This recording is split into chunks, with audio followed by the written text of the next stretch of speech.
लक्ष्य विद भावेश गजपाल के इस YouTube चैनल में आपका पुनः स्वागत है। यदि आप चैनल पर नए हैं तो चैनल को सब्सक्राइब जरूर करें, साथ ही बेल आइकन को प्रेस करके उसे ऑन मोड पे रखें ताकि जैसे ही आपको कोई नया वीडियो यहाँ पर डालूं तो आपको नोटिफिकेशन प्राप्त हो सके। आज हम करने वाले हैं शिक्षक भर्ती परीक्षा, जो कि प्रथम पाली में जो पेपर हुआ था वर्ग 2 का शिक्षक का, उसके मैथमेटिक्स और साइंस वाले पोर्शन में। तो मैथ्स के पूरे प्रश्नों को मैं सॉल्व करके यहाँ पर दिखाऊंगा। देखा जाए तो मैथमेटिक्स के बिना व्यापम का कोई भी एग्जाम निकालना मतलब नामुमकिन के करीब है। कहने का मतलब है, यदि आपको मैथ रीजनिंग नहीं आता है, मैथ रीजनिंग के प्रश्न नहीं बनाते हैं व्यापम के एग्जाम में, तो आपका एग्जाम नहीं निकलेगा, कोई हालत में नहीं निकलेगा। चाहे वो व्यापम के अदर एग्जाम्स हो जिसमें मैथ रीजनिंग के 45 मार्क्स के प्रश्न आते हैं, चाहे वो ये एग्जाम हो जिसमें 30 नंबर 25 नंबर जितने भी मार्क्स के आपके मैथमेटिक्स के प्रश्न आते हैं। तो यदि आप मैथ रीजनिंग सीखना चाहते हैं बेसिक से, है ना, तो बेसिक तरीके से ही सीखें। हर एक प्रश्न के लिए अलग सा सूत्र याद कर लिए, रट लिए, ऐसा आपको मैथ नहीं सीखना है। ऐसा आप मैथ सीखेंगे तो कभी आप जिंदगी में मैथमेटिक्स के सब प्रश्नों को नहीं बना पाएंगे। उससे केवल 1-2 प्रश्न ही बनेंगे और वो रटेंगे आप, उससे कोई फायदा नहीं होने वाला है। आप बेसिक सीखें कि मैथ्स कैसे बनाया जाता है, बेसिक सीखेंगे तो आपको फायदा होगा। उसके बाद जब आप बेसिक सीख लेंगे, फिर आपको ऑटोमेटिक आप खुद स्वयं से शॉर्टकट ट्रिक बनाएंगे। शॉर्टकट ट्रिक को पहले सीखा नहीं जाता, पहले बेसिक सीखा जाता है, फिर शॉर्टकट ट्रिक सीखा जाता है। ठीक है, तो जैसे इसमें से कई सारे प्रश्नों को मैं शॉर्टकट से बनाऊंगा, कई सारे को बेसिक भी बताते जाऊंगा और धीरे धीरे ही सॉल्व करेंगे। लंबा समय लगेगा लेकिन सॉल्व करेंगे हम। ठीक है, चलिए देखते हैं। जैसा कि बताया हूं, ये सेट ए है, शिक्षक परीक्षा का सेट ए है, टीचर के पेपर का है। ठीक है, तो सबसे पहले पहला प्रश्न आपको दिख रहा है, इसमें हिंदी इंग्लिश बाजू में आपको चल रहा है, यहां बाजू में मैं सॉल्व करके दिखाऊंगा। एक वृत्त की त्रिज्या में इतनी वृद्धि की जाती है कि इसकी परिधि 5% बढ़ जाती है, तो वृत्त का क्षेत्रफल कितना होगा। देखिए, क्षेत्रफल में वृद्धि और कमी से रिलेटेड यह प्रश्न है। ठीक है, यहां पर वृत्त की परिधि को बढ़ाया जा रहा है। जब कोई वृत्त का परिधि बढ़ेगा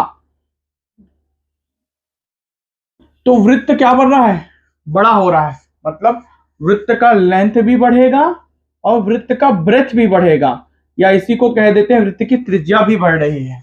ऐसा भी करके प्रश्न देता है। ठीक है, तो इसको आप शॉर्टकट से बना सकते हैं, सीधा सीधा क्षेत्रफल में कितना बढ़ोतरी हो रहा है। तो क्षेत्रफल में कमी या वृद्धि का प्रतिशत आपको जब निकालना होता है तो क्या करेंगे, वृत्त के केस में, वर्ग के केस में, ठीक है, एक ही केवल क्या देगा, परसेंटेज देगा। लेकिन बाकी जो है वृत्त हो गया, वर्ग हो गया और गोला हो गया, इन सब में एक ही परसेंट देता है, 1 या 2, है ना। बाकी में 2% आपको देगा, तब आप 2% से आराम से निकाल सकते हैं। इसमें एक ही परसेंट को आपको 2 बार यूज करना है। बढ़ रहा है ना, जब बढ़ रहा है तो हमेशा प्लस कीजिए। पहले वृत्त की परिधि बढ़ रही है, कितना, 5% बढ़ रही है, तो लंबाई में भी 5% बढ़ेगा, मतलब +5, और चौड़ाई में भी 5% बढ़ेगा, मतलब ब्रेथ के लिए, ये लेंथ के लिए, ये ब्रेथ के लिए, फिर +5 लिख दिए, क्योंकि लेंथ भी 5% बढ़ेगा और ब्रेथ भी 5% बढ़ेगा। क्षेत्रफल मतलब लेंथ और ब्रेथ। ठीक है, फिर क्या करेंगे, ये दोनों चिन्ह का उपयोग करेंगे, 5 और 5 का गुना, 5 × 5, दोनों चिन्हों का गुना, तो प्लस प्लस का क्या होगा, प्लस, और दोनों संख्या को गुना करके बटा 100 कर देना। शॉर्टकट एक लाइन में निकलेगा, 5 × 5 = 10, 5 × 5 = 25, 25 बटा 100, 25 से कम 25 चौक, 10 धन 1/4, 10 धन 1/4, 1/4 मतलब 0.25, तो 10 धन 0.25 कितना हो जाएगा, 10.25। ये इसका उत्तर होगा परसेंट। प्लस में उत्तर आया है मतलब क्या है, बढ़ रहा है, माइनस में आता तो घट रहा है होता, तो 10.25 इसका सही उत्तर होगा, सी इसका सही उत्तर होगा। क्षेत्रफल में कितना वृद्धि होगा, 10.25। ठीक है, आगे बढ़ते हैं प्रश्न क्रमांक 2 की ओर, 82 की ओर।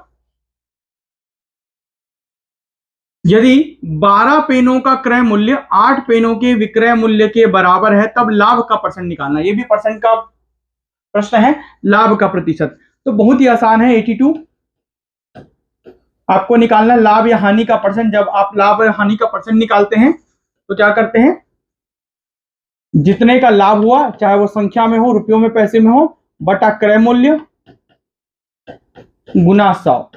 लाभ बटा क्रय मूल्य गुना 100। अगर हानि होता तो हानि बटा क्रय मूल्य गुना 100।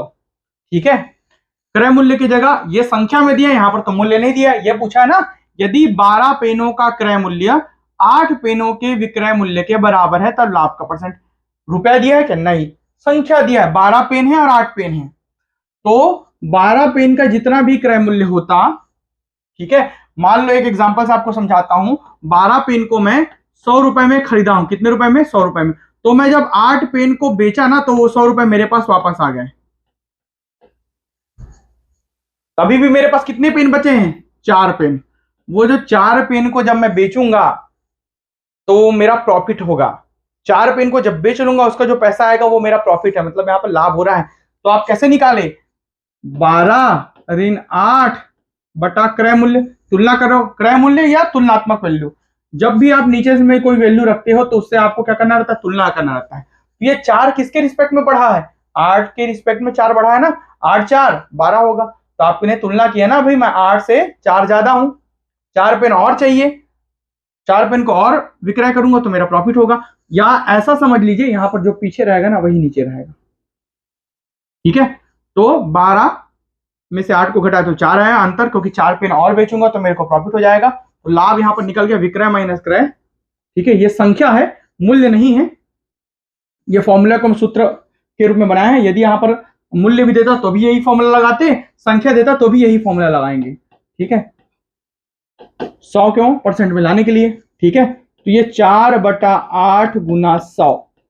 4 एकम 4 दूनी 8, 2 एकम 2 50, कितना आया? 50%। 50% इसका उत्तर होगा। मतलब क्या है? सी। सी इसका सही उत्तर होगा। लाभ का परसेंट कितना है? 50%।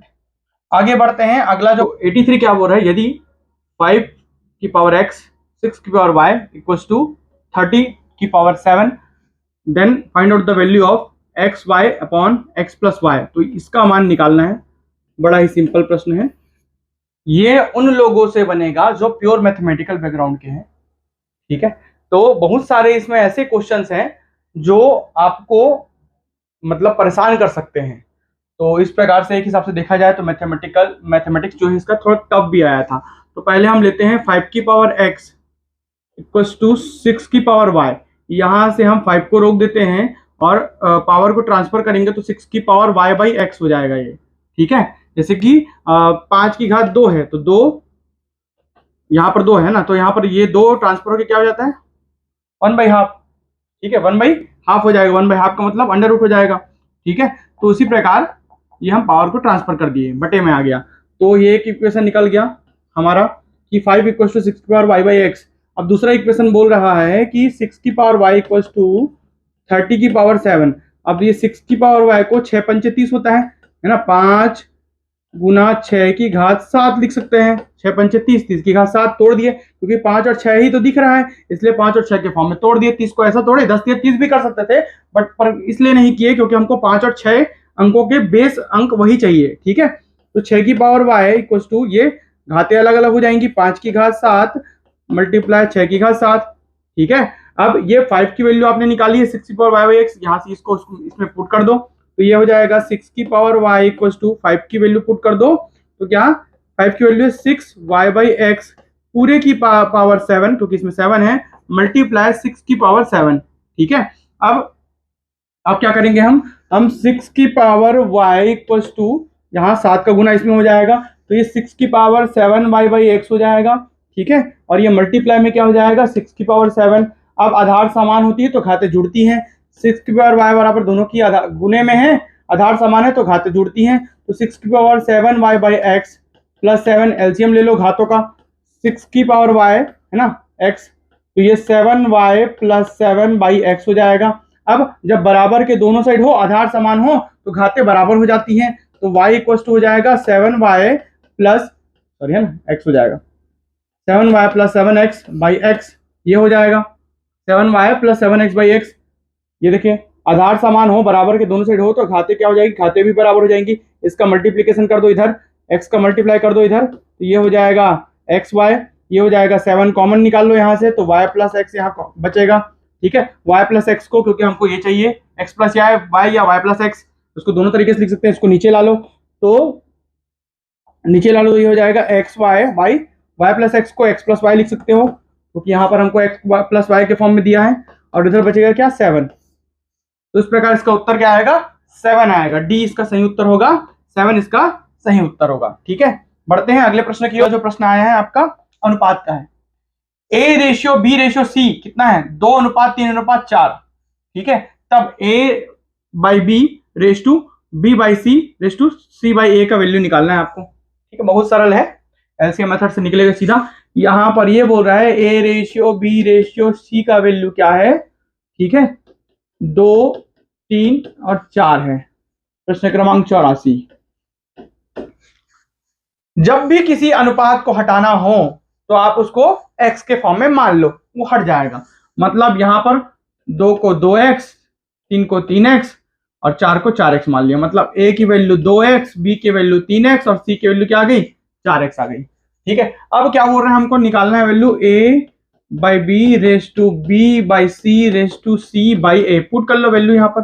a की वैल्यू क्या है 2x, b की value 3x raise to B की value 3x by 4x, C की वैल्यू 4x बाई 2x। अब ऐसे ऐसे करके काट मत देना, अनुपात है ना बीच में, देखिएगा ये x x सबका हट जाएगा। तो यहाँ पर कितना आया, इसके बराबर 2/3 अनुपात 3/4 अनुपात 4/2 आया।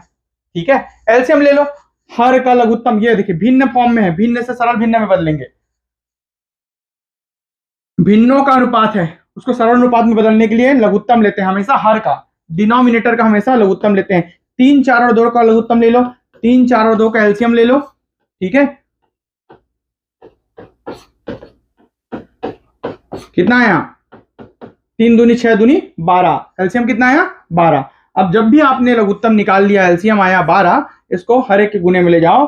12 गुना 2/3, हर एक को कर करके दिखा रहा हूँ, शॉर्टकट में हो जाता है, जल्दी जल्दी करेंगे तो 12 गुना 3/4, 12 गुना 4/2, काट लो आगे सरल। ठीक है, ये जो भिन्न है इसको सरल अनुपात में कन्वर्ट करने के लिए ऐसा ही करते हैं, एलसीएम निकालोगे तभी होगा। 3 एकम 3, 3 चौक 12, 4 दूनी 8 अनुपात 4 एकम 4, 4 तिया 12, 3 तिया 9 अनुपात 2 एकम 2, 2 छक्के 12, 4 दूनी 6 चौक 24। ये आपका आंसर होगा 8:9:24, 8:9:24। एलसीएम निकालोगे सीधा बनेगा, कुछ नहीं करना है। व्यापम में आपको मैथ्स पढ़ना ही पड़ेगा, मैथमेटिक्स सीखना ही पड़ेगा। आपको बहुत सारे वीडियो मेरे यूट्यूब चैनल में भी मिल जाएंगे, आप वहां से भी बहुत सारे पेपर सॉल्यूशंस देख देख के ही बहुत सारे मेथड्स सीख जाएंगे। तो 84 का उत्तर होगा डी, 8:9:24। आगे बढ़ते हैं, अगला जो प्रश्न है 85 नंबर। एक आयत का क्षेत्रफल 460 मीटर स्क्वायर है, यदि इसकी लंबाई चौड़ाई से 15% अधिक है तो आयत की चौड़ाई कितनी होगी। लंबाई चौड़ाई से 15% अधिक है। ठीक है, तो एक फिक्स है क्या, चौड़ाई लंबाई वेरी कर रहा है, 15% अधिक है बोल रहा है, तो मैं मान लेता हूं 85 प्रश्न माना, लेट अस अज्यूम, मान लेते हैं कि चौड़ाई जो है वो x है। क्या मान लिए x, तो लंबाई क्या है चौड़ाई से 15% अधिक है। कोई भी चीज का 15% अधिक मतलब 115। अधिकता या कमी 10% वृद्धि हुई, 110/100% हटाने के लिए, है ना। 10% कम हुआ तो 90/100। ये पढ़ाया हूं, बताता हूं, जब भी अधिकता बोले तो 100 में उतना जोड़ के बटा 100 लिख दो। तो लंबाई क्या है, चौड़ाई से 15% अधिक है, 115/100 है। कितना है 115/100 है लंबाई, चौड़ाई से चौड़ाई का 115/100 है, मतलब 15% अधिक कर दिया लंबाई को। तो लंबाई क्या हो गया x धन x मल्टीप्लाई 115/100, मतलब 15% अधिक, 100 में 15 जोड़ के बटा 100। अब ये हो गया लंबाई गुनी चौड़ाई, लेंथ इंटू ब्रेथ, लंबाई गुना चौड़ाई बराबर क्षेत्रफल 460। ठीक है, लंबाई कितना x मल्टीप्लाई 115/100 मल्टीप्लाई चौड़ाई कितना x इक्वल्स टू 460। ठीक है, x स्क्वायर मल्टीप्लाई में है इसलिए 100 ऊपर 115 नीचे, तिरिया गुना 100 ऊपर 460 के साथ 115 नीचे, तो 460 मल्टीप्लाई 100 बाई 115। ठीक है, काट लो, कटेगा क्या 5 से, 5 बीसम 100 और 5 दूनी 10 और 5 तिया 15, 23 बार में, 23 एकम 23 दूनी 46, 20 कितने बार, 20 और 20, 20 का square, x square equal to 20 square, square square cancel, x की वैल्यू कितनी 20, चौड़ाई कितना आ गया 20 सेंटीमीटर, एक्स किसको माना है आपने, चौड़ाई को, चौड़ाई कितना आया 20 सेंटीमीटर, तो उपरोक्त में से कोई नहीं इसका उत्तर होगा। ठीक है, 20 सेंटीमीटर। आगे बढ़ते हैं, अगला अगला जो प्रश्न है प्रश्न क्रमांक 86 देखते हैं। x plus 1/x equals to 3, जब दिया है x plus 1/x equals to 3, तब x square plus 1/x square का मान क्या होगा। देखिए सबसे पहले इस प्रकार का जब भी प्रश्न आता है एकदम आसान है, क्या करना है ये देख लो, मैथ में अपने दिमाग से कुछ नहीं लगाना है भाई, क्या करना है, क्या करना है, ये खुद बता रहा है, मेरे को स्क्वायर कर दो बोल रहा है इसको, ये ऐसा है तब इसका मान क्या है, ये क्या पूछ रहा है, मैं तो स्क्वायर में हूं तुम भी बन जाओ, तो बोल रहा है मैं भी बन जाता हूं, ऐसा है ना, तो ये मेरे को ये निकालना है इसका मान निकालने के लिए मेरे को x में स्क्वायर करना पड़ेगा, स्क्वायर तो सिंगल नहीं होगा, तो दोनों पक्षों में वर्ग करने पर, देखिए 3 का वर्ग कर दिया और इसका वर्ग कर दिया, अब इसको खोल लो, इसको देखो ये कैसा दिख रहा है, a धन b का whole square, a square plus b square plus 2ab, है ना, कोई और बताया था इसका फॉर्मूला राजनीतिज्ञ, तो उसके फॉर्मूले में नहीं जाना है भाई, a प्लस बी का whole square, a square plus b square plus 2ab ही होता है, ठीक है, और कुछ नहीं होता इसका फॉर्मूला। चलिए तो ये देखिए a इसको मान लीजिए, b को 1/x मान लीजिए, a बराबर क्या है x, b बराबर 1/x, कर लो, a square x square plus 1/x square, 1 का स्क्वायर करेंगे तो 1 ही होगा, और x का स्क्वायर x स्क्वायर, तो a square plus b square plus 2ab, देखिए ये मल्टीप्लाई है, ये x है, x कैंसल, तो क्या है 2 इक्वल्स टू 3 का वर्ग, 3 का वर्ग मतलब कितना, 3 तिया 9, कितना हो जाएगा 9, तो क्या आया x square plus 1/x square plus 2 equals to 9, 2 को पक्षांतर कर दो, ट्रांसफर कर दो, तो x square plus 1/x square equals to 9 में से पक्षांतर करोगे तो 9 में से 2 गया 7 बचा, कितना आया वैल्यू 7 आया, 7 है क्या ऑप्शन में, बिल्कुल है, ए में 7 है, तो इसका आंसर क्या होगा ए 7, x square plus 1/x square. देखिए तो जो करना है ना वही करो तो आपका बन जाएगा, अगर यहाँ पर क्यूब रहता तो क्यूब रूट वाला फॉर्मूला आपको, क्यूब वाला फॉर्मूला आपको याद करना पड़ता, बीजगणित आपको पढ़ना ही है, मैथमेटिक्स अगर सीखना है तो। ठीक है, आगे श्रेणी है, सीरीज है, सीरीज पेपर टफ इसलिए क्योंकि ये प्योर मैथमेटिकल प्रश्न दिया है, चाहे ये वाला हो बीजगणित का हो, है ना, चाहे वो श्रेणी का हो, सीरीज दिया है इसमें, सीरीज मतलब बहुत बड़ी बात हो जाती है नॉन मैथ बैकग्राउंड वालों के लिए, तो पेपर एक हिसाब से वर्ग 2 का मैथमेटिक्स वाला पोर्शन कठिन था, बाकी पोर्शन सरल दिया गया है, मैथ्स वाले में बहुत सारे लोग फंसेंगे, लेकिन जो मैथ्स बैकग्राउंड वाले हैं वो नहीं फंसेंगे, जो नॉन मैथ बैकग्राउंड वाले हैं उनके लिए दिक्कत होगा, तो मैथ्स आपको सीखना है, व्यापम का मैथ्स ऐसे ही आएगा, तो जो भागते हो मैथ्स से उनका व्यापम का एग्जाम नहीं निकलने वाला, अपवाद सब जगह होते हैं, 1-2 निकाल लेंगे तो ठीक है, बाकी अपवादों को छोड़कर अगर आप मैथ्स की तैयारी नहीं करते, रीजनिंग की तैयारी नहीं करते, तो आपका कोई भी व्यापम का एग्जाम नहीं निकलेगा, ठीक है, उससे भागिए मत, उसको अपनाइए और सरल तरीके से अपनाइए, 10वीं 12वीं का ही मैथ्स पढ़ना है, बेसिक पढ़ना है, बेसिक पढ़ोगे ना तो अपने आप शॉर्टकट बनाना चालू कर दोगे खुद के खुद, कई प्रश्न तो आपका ऑप्शन से देख के बने। अब बढ़ते हैं क्वेश्चन नंबर 87, दो समांतर श्रेणियां 3, 7, 11, 15 तथा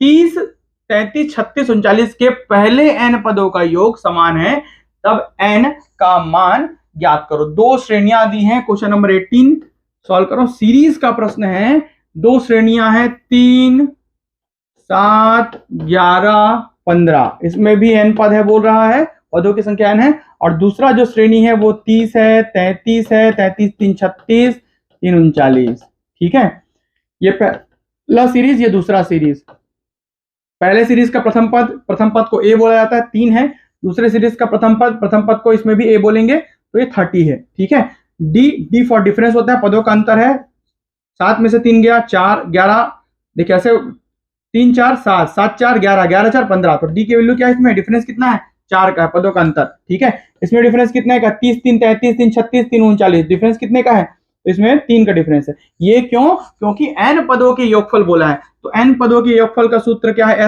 एस ऑफ एन, n पदों का योग, जिसको एस ऑफ एन बोलते हैं, सम ऑफ एन पद बोलते हैं। क्या होता है formula? 2a plus n minus 1d, d for difference, n for n पद है, ठीक है। और ये समान है, दोनों का क्या है? समान है बोल रहे हैं, समान मतलब बराबर है बोल रहे हैं। 2a है, क्या है? 2a, a फॉर फर्स्ट पद, प्रथम पद को a बोला जाता है, तो एस ऑफ n मतलब n पदों का योग। अब ये सीरीज का प्रश्न कितना टफ दे दिया है आपको, आप पहले सीरीज का फॉर्मूला याद करेंगे तभी बनेगा ये, नहीं तो नहीं बन पाएगा। अब देखते हैं, सब पुट करना है बस, ये इसके बराबर है, इसको एस ऑफ, इसको प्रथम पद और दूसरा पद का सम मतलब योग, दोनों पदों का बराबर है बोल रहा, बराबर लिख दिया। फॉर्मूले में सीधा पुट करते जाओ, एक यहाँ आएगा एक यहाँ आएगा, ठीक है। पहले पद के लिए 2 गुना a की वैल्यू क्या है? 3, देन n की वैल्यू n ही है, n पद ही है, -1, डिफरेंस कितने हैं? 4 का। देखिए ये वाला फॉर्मूले में रख दिया, ये ब्रैकेट क्लोज, ये बराबर है दूसरे श्रेणी के बराबर, है ना, इसके बराबर है दूसरे श्रेणी के, ठीक है।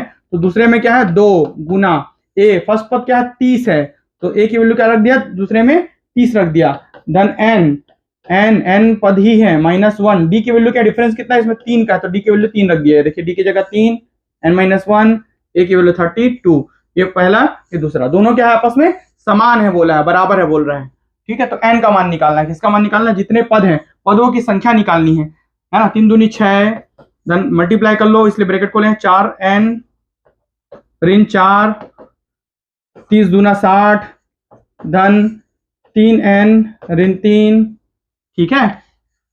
क्या बच गया?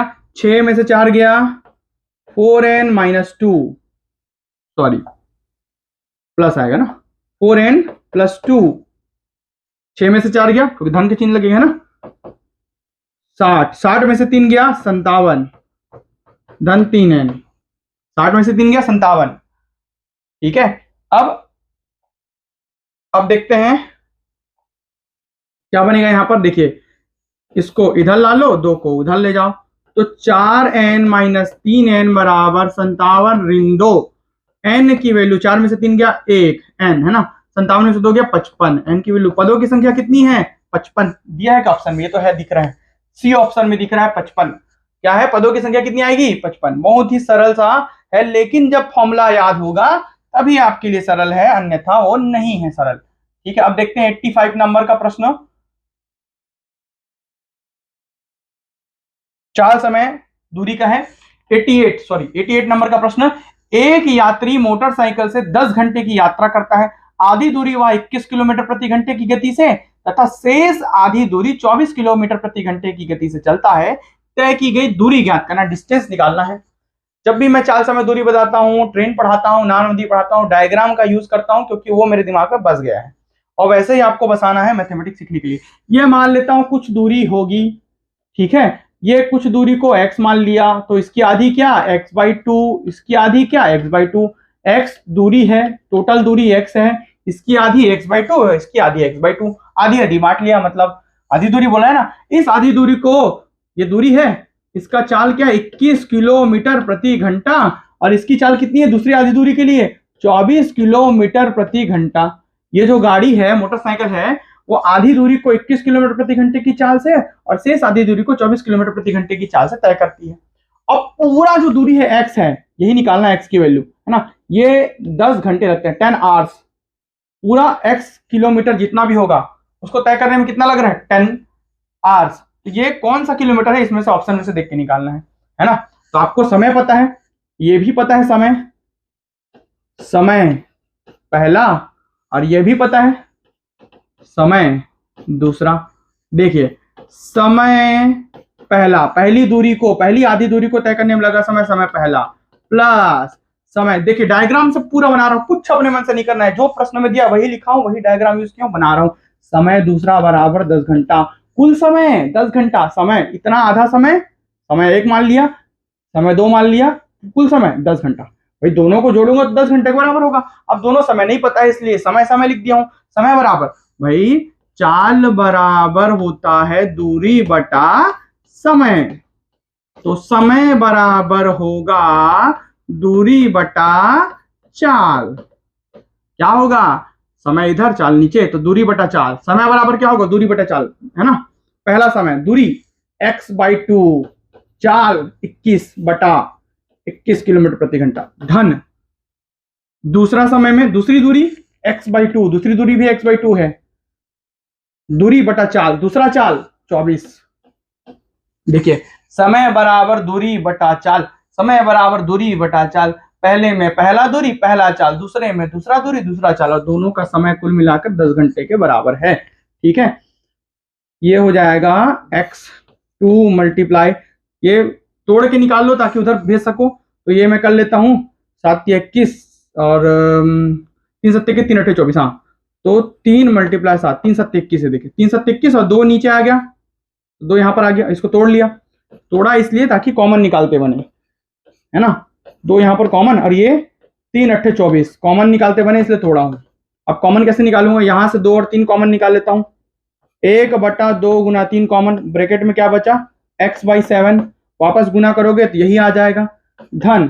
ठीक है, यहां से भी 2/3 1/2, 2 × 3 ये कॉमन निकल गया। ठीक है, क्या बचा यहाँ पर x, क्यों, ताकि मेरे को ज्यादा गुना भाग ना करना पड़े, ज्यादा गुना भाग से बचने के लिए मैं ना कॉमन निकाल के सीधा उधर भेज दूंगा। ये 3 दूना 6, क्या हो जाएगा, 3 दूना 6, ये देखिए 3 दूनी 6, ये 1/6, एक लाइन और कर लेता हूं, चलो x/7 + x/8 बराबर 10, ये 10 उधर जाएगा भाई, नीचे में ना, नीचे कहाँ जाता है, उधर जाता है, क्रॉस मल्टीप्लाई होगा, क्रॉस मल्टीप्लाई नीचे का ऊपर, ऊपर के नीचे, लेकिन ऊपर वाले को तो भेजना नहीं है। 7 और 8 का लघुत्तम 8×7 = 56, लघुत्तम निकालेंगे, 8 का गुना इधर तो 8x, 7 का गुना इधर तो 7x बराबर, ये 6 उधर चले जाएगा तो 10 × 6, 6 उधर गया, कॉमन निकाल दिया था इसलिए, अब ये शॉर्ट हो गया, छोटा छोटा हो गया, 8 7 15, 15 है ना, 15x बराबर 56 भी कहाँ चले जाएगा, उधर चले जाएगा, 10 छक्के 60 गुना 56।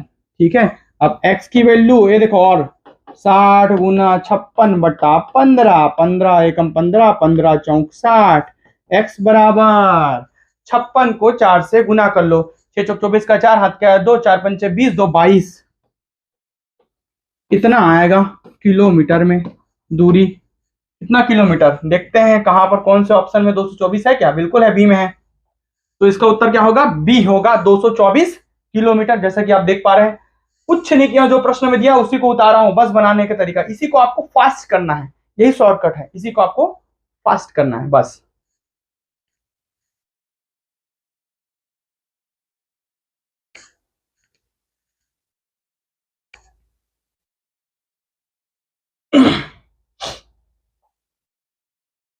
चलिए अगले प्रश्न की ओर बढ़ते हैं।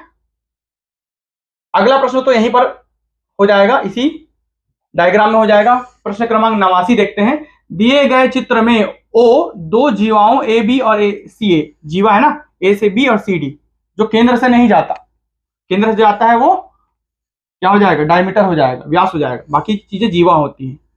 ए बी और सी डी का प्रतिच्छेदन बिंदु इस प्रकार है कि ओ से बी बराबर है, ये दोनों बराबर आपस में बोल रहे हैं ओ से डी के, तथा कोण एओसी का मान 45 अंश है, तब ओ ए सी और ओ डी बी है। अच्छा, ये जो त्रिभुज जो बना है, ये दोनों त्रिभुज है, ए ओ ए सी और ओ डी बी, ये जो दोनों त्रिभुज है, ये क्या है, समबाहु और समरूप है, समबाहु लेकिन समरूप नहीं है, समद्विबाहु और समरूप है, समद्विबाहु लेकिन समरूप नहीं है। थोड़ा सा कैलकुलेशन करते हैं, जब भी कोई स्ट्रेट लाइन जाती है, सीधी रेखा जाती है, तो हमेशा 180 अंश का कोण बनाती है। ठीक है, ये वाला वैल्यू दे दिया है 45 अंश, यहाँ O है, यहाँ A है, यहाँ C है, यहाँ D है, यहाँ B है। ठीक है, ये 45 अंश, ये 180, 180 में से 45 गया 135, 135 और 180, 135 और 45, 180 अंश स्ट्रेट लाइन, मतलब ये भी क्या होगा, सीधी रेखा, सीधी रेखा पर ये भी कितना होगा, 45 होगा, और ये भी कितना होगा, 135 होगा। अब चारों कोण का मान पता है, जब दो जो लाइनें हैं एक ही कोण पर झुका हुआ हो, ये भी 45 अंश पर, ये तो दिख रहा है, इसकी दो भुजाएं बराबर, पहले से बोल दिया ओ बी ओ डी के बराबर है, मतलब ये वाला त्रिभुज कैसा है, समद्विबाहु त्रिभुज है, जिसकी दो बाहुएं, दो भुजाएं बराबर है, और कोण क्या है, 45 है। मतलब इसका कोण समान है, मतलब ये भी समान दूरी और समान कोण पर झुका है। कोण समान है मतलब झुका भी सेम रहेगा, झुका मतलब उसकी लंबाइयां भी सेम रहेगी, ठीक है, क्योंकि वो एक ही वृत्त के अंदर है। तो ये और ये भी बराबर होगा, मतलब ये भी क्या होगा, समद्विबाहु त्रिभुज होगा। तो दोनों क्या है, समद्विबाहु त्रिभुज है क्या ऑप्शन पे? बिल्कुल है, समद्विबाहु त्रिभुज है। समबाहु तो नहीं है, समभुजाएं में सभी भुजाएं बराबर होती, सभी भुजाएं तो पॉसिबल नहीं है, क्योंकि ये 45 अंश का कोण है। समबाहु त्रिभुज में सभी कोण 60 अंश के होते हैं, ये भी 60, ये भी 60, ये भी 60, इसमें 45 अंश का कोण बन गया, मतलब समबाहु वाला तो ऑप्शन खत्म। समद्विबाहु, अब देखना है समरूप है कि समरूप नहीं है। समरूप है, क्योंकि एंगल भी सेम है, भुजाएं भी सेम है, तो झुकेगा भी उतने ही, मतलब समद्विबाहु भी है और समरूप भी है, एक रूप के भी हैं और समद्विबाहु, दो भुजाएं बराबर वाले भी हैं। तो इसका उत्तर होगा सी, ठीक है। अब देखते हैं, चलिए अब देखते हैं क्वेश्चन नंबर 90 को। तीन घन जिनकी भुजाओं का अनुपात 3:4:5 है को पिघलाकर एक और घन बनाया गया, बड़ा घन, जिसके विकर्ण की लंबाई 12 वर्गमूल 3 है। क्या है इसका डायगोनल? 12 वर्गमूल 3 है, सेंटीमीटर है। तब घनों की भुजाओं की माप क्या है? देखिए, जब भी इस प्रकार का क्वेश्चन आता है वॉल्यूम वाला, तो आप समझ लीजिए वॉल्यूम से आधारित प्रश्न है। प्रश्न क्रमांक 90 को यहाँ सॉल्व करते हैं। वॉल्यूम मतलब आयतन, आयतन मतलब जब तीन घनों को पिघलाकर एक बड़ा घन बनाया जा रहा है, तो तीनों घनों का जो आयतन होगा वो बड़े घन के आयतन के बराबर होगा। ये सिंपल सा कॉन्सेप्ट है। तो तीनों घनों का अनुपात, घन 1 2 और 3 है ना, तीन घनों का अनुपात क्या दिया? 3:4:5 दिया है, ठीक है। अब जब भी अनुपात को हटाना होता है एक्स के फॉर्म में मान लो, ठीक है। भुजाओं का अनुपात क्या दिया है? भुजाओं का अनुपात। अब मान लेते हैं पहले घन की भुजा है 3x, दूसरे घन की भुजा है 4x और तीसरे घन की भुजा है 5x। ये पहला घन, ये दूसरा घन और ये तीसरा घन, तीनों घन की भुजाएं हमको निकल गई 3x, 4x और 5x, है ना। अब पहले घन का हम आयतन निकाल लेते हैं, दूसरे घन का हम आयतन निकाल लेते हैं, क्योंकि आयतन ही आयतन के बराबर है। तो तीनों घनों को पिघलाएंगे तो जितना वो आयतन मतलब जितना वो क्वांटिटी है जिसका मटेरियल का, उतने ही मटेरियल से नया घन बनेगा, है ना। तो तीसरा घन का आयतन, तो पहले का आयतन भाई क्या होता है? भुजा की घात 3, भुजा की घात 3, भुजा की घात 3, a1 a2 a3 मान लो इसको, एक a1 Q, a2 Q, a3 Q, ठीक है। तो a की वैल्यू, भुजा की वैल्यू क्या है? 3x है। 3x मतलब 3 तिया 9 तिया 27, ये हो जाएगा 27x का क्यूब, है ना। दूसरे घन का आयतन क्या हो जाएगा? 4 चौक 16 चौक 64, 64x का क्यूब। तीसरे घन का आयतन क्या है? 5 5 पंचे 25 पंचे 125, 125x का क्यूब, ठीक है। अब जो तीनों का आयतन है उसको जोड़ेंगे तो यह हो जाएगा 216, ठीक है, 216x का क्यूब। 216x का क्यूब क्या है? बड़े घन का आयतन जो पिघलाकर नया बना है उसका आयतन कितना हो गया? 216x का क्यूब हो गया, ठीक है। अब है ना, आयतन, आयतन का फॉर्मूला क्या होता है? a का क्यूब भुजा की घात 3 बराबर 216x का क्यूब। तो भुजा की वैल्यू इसमें क्या आ गई? a की वैल्यू किस में आ गई? भुजा की वैल्यू क्या आ जाएगी इसमें, ठीक है। तो ये किसका वर्ग होगा? 6 6 छक्का 36, 36 छक्के 216, तो 6x का क्यूब बराबर a का क्यूब, है ना। तो a भुजा की वैल्यू क्या आ गई? 6x।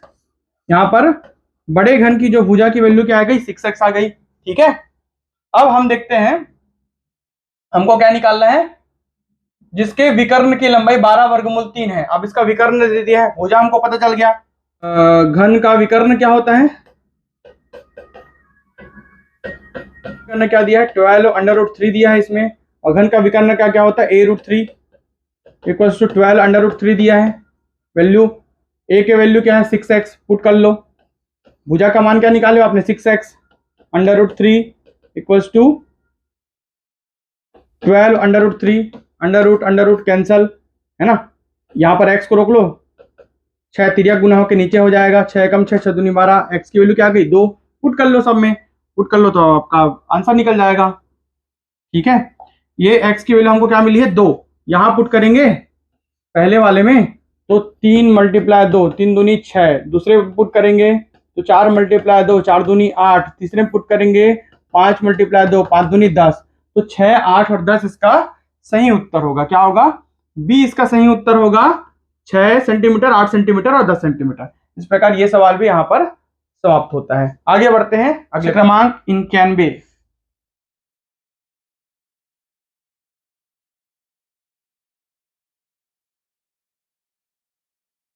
देख लेते हैं। 16% प्रति वर्ष की दर से साधारण ब्याज पर 2 वर्ष में 2280 रुपए कर्ज चुकाने के लिए कितना त्रैमासिक भुगतान, ये देखिए तिमाही भुगतान, किस्त निकालना है। किस्त निकालने के लिए शॉर्टकट फॉर्मूला है जिससे आप किस्त निकाल सकते हैं। किस्तों की संख्या चाहे वार्षिक हो, चाहे तिमाही हो, चाहे छमाही हो, 291 का क्वेश्चन है, 200 गुना प्रिंसिपल अमाउंट, मूलधन अमाउंट, ठीक है, या एक्स ले सकते हो आप उसको, मैं एक्स लेता हूं, ठीक है, एक्स प्रिंसिपल अमाउंट ले लिया तो होगा t time 200 plus r rate of interest t -1, ठीक है, ये आपका सूत्र है। इससे कोई भी इस फॉर्मूले में कोई भी एक आप मिश्र धन से निकाल सकते हैं, दूसरे साल का, पहले साल का, फिर 0 ईयर का, ऐसे मिश्र धन बराबर टोटल मूलधन देय राशि के बराबर, ऐसा करके आप निकाल सकते हैं। एक दूसरा तरीका ये शॉर्टकट वाला यहाँ पर बहुत यूज होता है किस्त में यूज कर लो। त्रैमासिक बोला है ना, त्रैमासिक में क्या करते हैं, त्रैमासिक एक साल में कितने तिमाही, 4 तिमाही, तो दर को ना 4 से भाग दे देंगे तो 4% आएगा त्रैमासिक, और समय को एक साल में कितने तिमाही, 4, तो 2 साल में 8 तिमाही, ठीक है, तो 2 वर्ष में कितने हो जाएंगे, 8 तिमाही। तो समय में हम क्या लिखेंगे, 8 लिखेंगे, और दर में क्या लिखेंगे, 4 लिखेंगे, और समय में टाइम में क्या लिखेंगे, 8 लिखेंगे। बस इतना ही कर रहे हैं। 200 कितना है, 2280 रुपए का कर्ज चुकाना है, तो एक्स की वैल्यू क्या लिखेंगे, 2280, ठीक है, बटा टाइम कितना है, टाइम है 2 वर्ष मतलब 8 तिमाही, तो 8, ठीक है, फिर 200 फॉर्मूले में रखेंगे, धन आर रेट ऑफ इंटरेस्ट 16 का 4% हो जाएगा क्योंकि तिमाही पूछा है, ठीक है, फिर टाइम 8 -1, ठीक है, इसको सॉल्व कर लो, आ जाएगा उत्तर, कुछ नहीं रखा है, 200 मल्टीप्लाई 2280 बटा 8, ठीक है, ये 8 में से गया 7, 7 चौक 28, है ना, 8 में से गया 7, 7 का 4 से गुना, 7 चौक 28, 28 में 200 जोड़ोगे तो ये 8 के गुने में आ जाएगा 228, ठीक है, ये कैंसल कितने बार में, 10 बार में, एक जीरो एक्स्ट्रा ना इसके पास, ठीक है, तो 2000 बटा 8, 2000 बटा 8, ठीक है, 2000 बटा 8 बचा है, डिवाइड कर लो, उत्तर आ जाएगा, ठीक है, 8 को 2000 से डिवाइड करोगे कितना आएगा, 250, तो कितने का किस्त भुगतान कर, त्रैमासिक भुगतान करना पड़ेगा, 250 रुपए का, कितने का, 250 रुपए का, इसका उत्तर होगा बी, ठीक है। चलिए आगे बढ़ते हैं, सीधा एक बार में एक लाइन में निकल गया शॉर्टकट फॉर्मूले से। त्रिभुज एबीसी, ये समरूप का साइन है, ये इसको क्या बोलते हैं, समरूप, त्रिभुज एबीसी समरूप है त्रिभुज डीईएफ के, 2 त्रिभुज हैं, एबीसी समरूप है डीईएफ के, और त्रिभुज एबीसी तथा डीईएफ का परिमाप क्रमशः 30 सेंटीमीटर और 18 सेंटीमीटर, मतलब एक त्रिभुज बड़ा है, एक त्रिभुज छोटा है, लेकिन दोनों समरूप हैं। समरूप कहने का मतलब तीनों के जो ये एंगल अल्फा, इसका अल्फा होगा, मतलब ये दोनों एंगल बराबर होंगे। अगर मैं इसको बीटा मानता हूं, इसको भी बीटा लिखना पड़ेगा, ये दोनों एंगल बराबर होंगे। ये अगर इसको मैं गामा मानता हूं तो इसको भी गामा, अल्फा बीटा, एबीसी भी मान सकते, एबीसी एबीसी, तो ये सभी एंगल बराबर होंगे तो समरूप त्रिभुज होंगे, भले ही त्रिभुज बड़ा या छोटा हो सकता है, अंदर के तीनों के कोण एक दूसरे के समान बराबर होंगे, मतलब ये इसके बराबर, ये इसके बराबर, ये इसके बराबर। अगर मैं इसको लिखता हूं ए बी सी, इसको लिखूंगा डी ई एफ। अब क्या बोला है, बी सी की वैल्यू क्या है, 9 सेंटीमीटर है, ठीक है, तो ई एफ की वैल्यू, इसका वैल्यू निकालना है, ठीक है। तो क्या होता है समरूप त्रिभुज में, अगर आपको परिमाप दिया, देखिए समरूप त्रिभुज में जो भुजाएं हैं वो अनुपातिक होती हैं, ठीक है, पहला। दूसरा, समरूप त्रिभुजों के परिमापों का जो अनुपात होता है वो उनकी भुजाओं के अनुपात के बराबर होता है। मतलब दूसरा थ्योरम ये बोलता है प्रश्न क्रमांक 92 का कि त्रिभुज ए बी सी का परिमाप बटा त्रिभुज क्या है, डीईएफ का परिमाप, सर्कमस्टेंसेस है ना, ये बराबर होगा इनकी करस्पॉन्डिंग भुजाएं।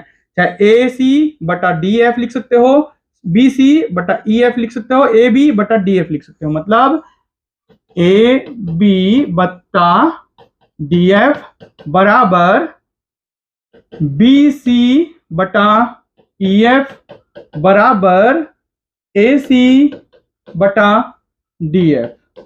ये इसके बराबर ये, इसके बराबर ये ए बी डी ई होगा ना पहला वाले में।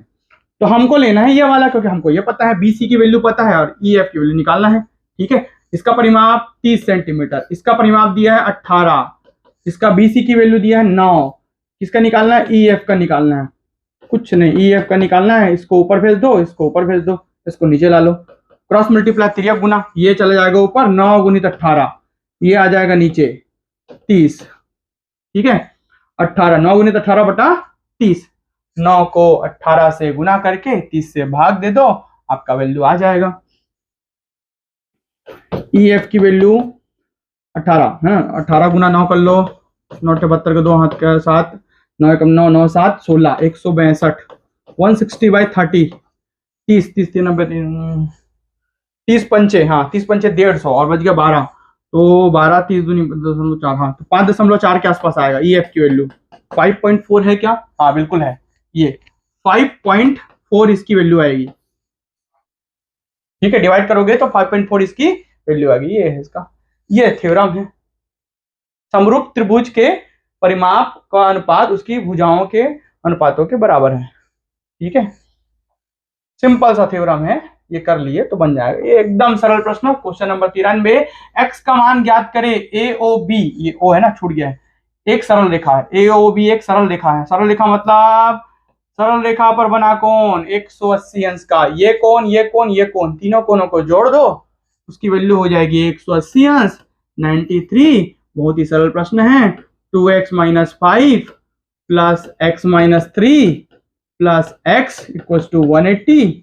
ठीक है, 2x 3x और ये 4x, तो 4x ऋण 5 ऋण 3 ऋण 8 बराबर 180, ट्रांसफर हो जाएगा, जुड़ जाएगा। 4x बराबर 180 में 8 जुड़ा 188, x बराबर 188 बटा 4, 4 चौक 16 और 28, 4 7 28, 47, x की वैल्यू क्या आ जाएगा? 47 है क्या भाई? कहीं पर x का वैल्यू निकालने बोल रहा है ना? हाँ बिल्कुल, ए में है, तो इसका वैल्यू क्या हो जाएगा? 47 इसका आंसर होगा। बहुत ही आसान प्रश्न है ये। आगे देखते हैं और कौन है। लास्ट दो प्रश्न जैसे कि आप देख पा रहे हैं 94 और 95 बने रहे हैं। 10 मिनट 5 मिनट का और काम है, बस खत्म हो जाएगा। देखिए 94 क्या बोलता है, यदि x plus 1/y equals to 1, y plus 1/z equals to 1, तब z प्लस 1/x का मान क्या होगा? इसका वैल्यू होगा b। सॉल्व करके दिखा देता हूँ, कुछ नहीं रखा इसमें, बेसिक अंक गणित है, बीज गणित है। चलिए देखते हैं अब क्या है इसमें। देखिए क्या बोल रहा है, z प्लस 1/x चाहिए बोल रहा है, इसका मान निकालना है बोल रहा है। इसमें क्या है? z, इसमें क्या है? x, z इसमें है, x इसमें है। यहां से x निकालना पड़ेगा, यहां z निकालना पड़ेगा। जो आपको प्रश्न में दिया है ना वही करना है, आपको अपना दिमाग लगाना ही नहीं है मैथमेटिक में। बस आपको तिर्यक गुना, पक्षांतर, गुना, भाग यही करना आना चाहिए। इधर से उधर ट्रांसफर करो, उधर से ऐसे करो, माइनस निकालो, प्लस निकालो, उसके बाद सब गणित ऐसे ही बनता है। यहाँ बोला है मेरे को z चाहिए, यहाँ बोला x चाहिए, है ना। z यहाँ पर 1/z के फॉर्म में है, x यहाँ पर x के फॉर्म में है, उल्टा बस करना पड़ेगा। देखते हैं, यहां से निकालता हूं मैं x को, तो x को निकालने के लिए प्रश्न क्रमांक 94, x को निकालने के लिए x को रोकता हूं 1 - 1/y। ठीक है, 1/y को ट्रांसफर कर दिया तो माइनस हो जाएगा, और एलसीएम ले लो, y कम y माइनस 1/y, तो x की वैल्यू आ जाएगी y माइनस 1/y। अब लेकिन हमको पूछा है यहाँ पर 1/x चाहिए, x तो नहीं चाहिए, क्या चाहिए? 1/x। 1/x चाहिए, मतलब उल्टा कर लो। जैसे इसको उल्टा करोगे तो पड़ोसी वाला भी, इसके बराबर वाला भी उल्टा हो जाएगा, y माइनस 1 लिखाएगा। ठीक है, इक्वेशन नंबर 1 डाल के छोड़ दो। दूसरा से z निकाल लेते हैं, z वाले को रोक लो, 1/z को रोक लो, बराबर 1 माइनस y, y को इधर ट्रांसफर कर दो 1 माइनस y में। ठीक है, अब 1 माइनस y, z की वैल्यू। अब ये z चाहिए क्या? हाँ, 1/z चाहिए क्या? नहीं, तो z लाने के लिए क्या करोगे? इसको पलटोगे तो इसको भी पलटना पड़ेगा, 1 माइनस y हो जाएगा इसका वैल्यू, 1 माइनस y नीचे आ जाएगा बटे में। ठीक है, ये क्वेश्चन नंबर 2। अब बोला है कि मेरे दोनों के बीच में प्लस है, तो इस वाले इक्वेशन के बीच में क्या ला दो? Plus Z plus 1/x। Z की वैल्यू है 1/1 माइनस वाई, धन बीच में धन है, 1/x की वैल्यू है y/y माइनस 1। ठीक है, ये माइनस जैसा दिख रहा है इसको मिटा देता हूँ भैया, नहीं माइनस समझ लोगे कई लोग। हाँ ये हो गया, अब ये विरोधी जैसे दिख रहे हैं। ठीक है, चलो अब y 1/1 minus y, minus common निकाल लो, कॉमन निकालोगे तो ये प्लस का माइनस हो जाएगा बटा y। ठीक है, यहाँ से माइनस निकला मतलब 1 प्लस में हो जाएगा और y माइनस में हो जाएगा। ठीक है, तो ये 1 माइनस वाई हो जाएगा, इधर भी 1 माइनस हो जाएगा, माइनस कॉमन निकाले तो। अब एलसीएम ले लो, नीचे समान है तो समान जब भी रहता है तो एलसीएम उसका वही आता है, 1 माइनस वाई ही आएगा। ऊपर में क्या है 1, बीच में माइनस वाई, इधर क्या चल रहा है z प्लस 1/x चल रहा है इधर। हो गया सॉल्व, यहीं पर हो गया सॉल्व, हो गया सॉल्व। देखो ये कटा और इसकी वैल्यू आ गई 1, नीचे जाने की जरूरत नहीं, नीचे का बराबर पकड़ लगाया।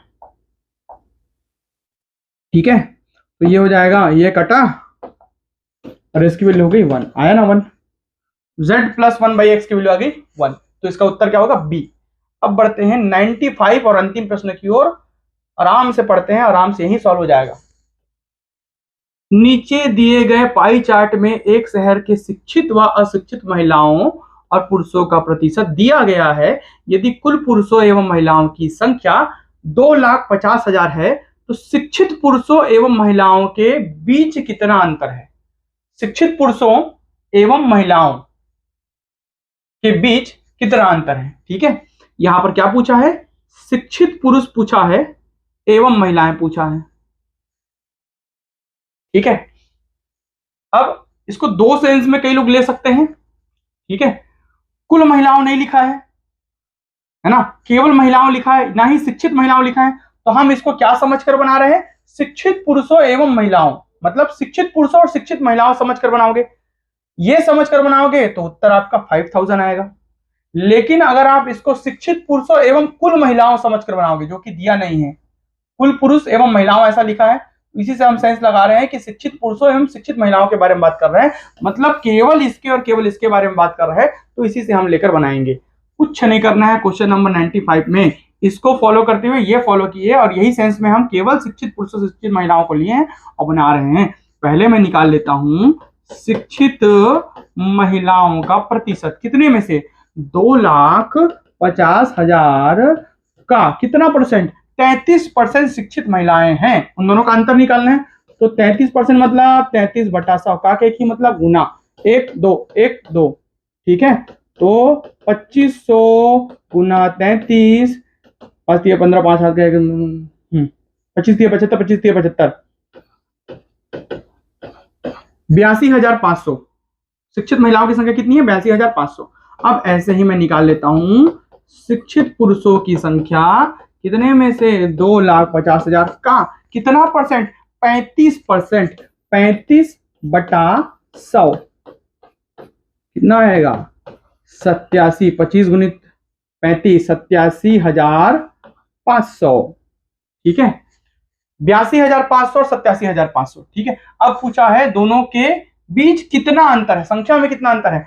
इस 87,500 में से 82,500 को घटा दो, अंतर आएगा आपका 5,000 का, कितने का, 5,000 का। तो ऑप्शन सी इसका सही उत्तर होगा, सिंपल सामने दिख रहा है। इस प्रकार आप बेसिक मैथमेटिक बनाना अगर सीखेंगे तो व्यापम के ईच एंड एवरी क्वेश्चन, एक क्वेश्चन छोड़ा उसको, हर क्वेश्चन आपसे बनेगा ही बनेगा, किसी भी हालत में, किसी भी कीमत में। यदि वीडियो पसंद आता है वीडियो को लाइक जरूर कीजिए। इस वीडियो का पीडीएफ सॉल्यूशन के साथ अपने टेलीग्राम चैनल में डाल दूंगा। टेलीग्राम में जुड़ने के लिए लक्ष्य विद भावेश गजपाल सर्च करिए टेलीग्राम में, वहां ज्वाइन हो जाइए, पीडीएफ मिल जाएगा, लिंक भी मिल जाएगा। Thank you.